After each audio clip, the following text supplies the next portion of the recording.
Korang tengok sini. Ada skru kan? Korang nak tahu tak? Ada satu skru yang boleh selamatkan tayar korang daripada bocor.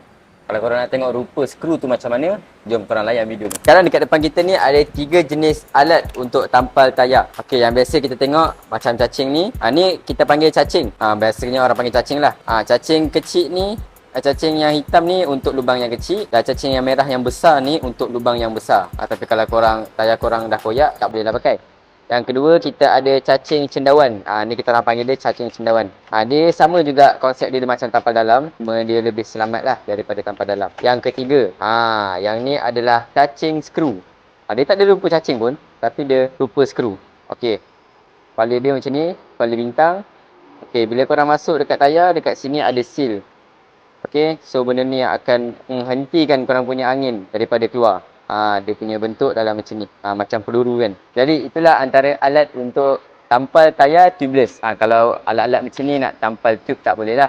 Ada lagi satu barang untuk korang tampal dalam. Okey, alat tampal dalam tu bentuk bulat.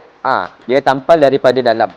Kebiasaannya tayar-tayar yang dah koyak besar ataupun owner tak ada badan nak tukar tayar, so dia orang bolehlah pakai tampalan tu. Kalau korang nak tengok rupa dia macam mana, korang tengok gambar ni.